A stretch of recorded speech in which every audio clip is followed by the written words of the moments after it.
বিসমিল্লাহির রহমানির রাহিম। আসসালামু আলাইকুম। আশা করি আপনারা সবাই ভালো আছেন। আজকে আমি আপনাদের দেখাবো চিতল মাছের পেটি রান্না করে। আশা করি এই রান্নাটা আপনাদের ভালো লাগবে। এই রান্নাটা করার জন্য আমি প্রায় 6 পিসের মতো চিতল মাছ নিয়েছি। চিতল মাছের পেটি আমি এখানে নিয়েছি। পেটিগুলো ভালো করে ধুয়ে পরিষ্কার করে নিয়েছি আমি। এখন আমি এখানে একটা মশলা তৈরি করে নিব। টমেটো আর কাঁচামরিচটা আমি ব্লেন্ড করে নিব। এখন প্যানে আমি পরিমাণ মতো তেল দিয়ে দিলাম। তেলটা দিয়ে এর মধ্যে আমি খুবই সামান্য একটু জিরা দিলাম।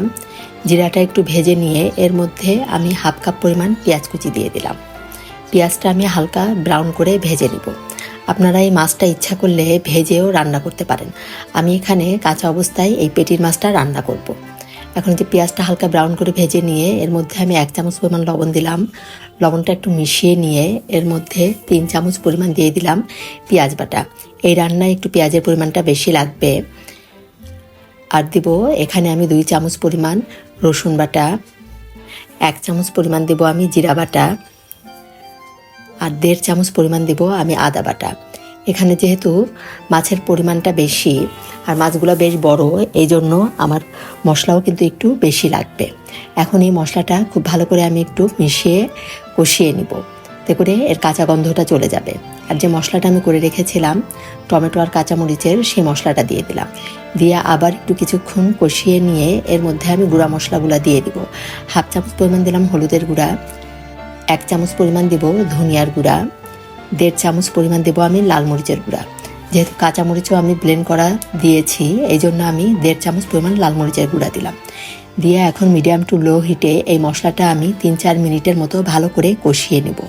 একদম উপরে তেল ওঠা পর্যন্ত মশলাটা কষিয়ে নেব। মশলা যত ভালো করে কষাবেন ততই কিন্তু মাছ রান্নার টেস্ট বেশি মজা হবে। এখন এই যে মশলাটা বেশ ভালো করে আমি কষিয়ে নিয়ে এখন আমি এই যে মাছগুলো দিয়ে দিব। মাছগুলো দিয়ে খুব সাবধানে আমি মশলার সাথে মিশিয়ে দিব। এই যে মশলার সাথে মিশিয়ে নিয়ে আমি খুবই সামান্য একটু পানি দিব।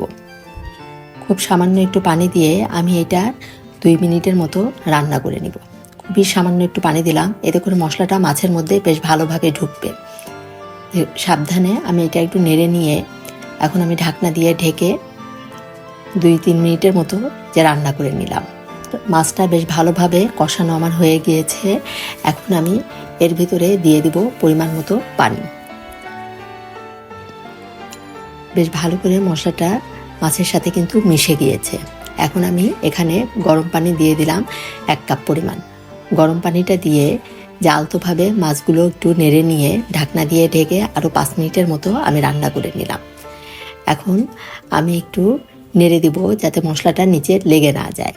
খুব সাবধানে আমি এভাবে নেড়ে দিয়ে এখন হাফ চামচ পরিমাণ দিলাম লবণ। পেটির মাছ কিন্তু খুব সহজে ভেঙে যায়, এই জন্য সাবধানে একটু নেড়ে দিতে হবে। এখন যে 2টা কাঁচামরিচ দিয়ে আমি ধনিয়া পাতা দিয়ে দিলাম। আমার রান্নাটা হয়ে গিয়েছে। এখন আমি ঢাকনা দিয়ে ঢেকে চুলাটা অফ করে দিব। হয়ে গেল আমার খুবই মজার চিতল মাছের পেটি রান্না। আশা করি রান্নাটা আপনাদের ভালো লাগবে। আর ভালো লাগলে আপনারা সবাই আমার পাশে থেকে আমাকে এগিয়ে যেতে সহযোগিতা করবেন। ধন্যবাদ সবাইকে। সবাই ভালো থাকবেন। আল্লাহ হাফেজ।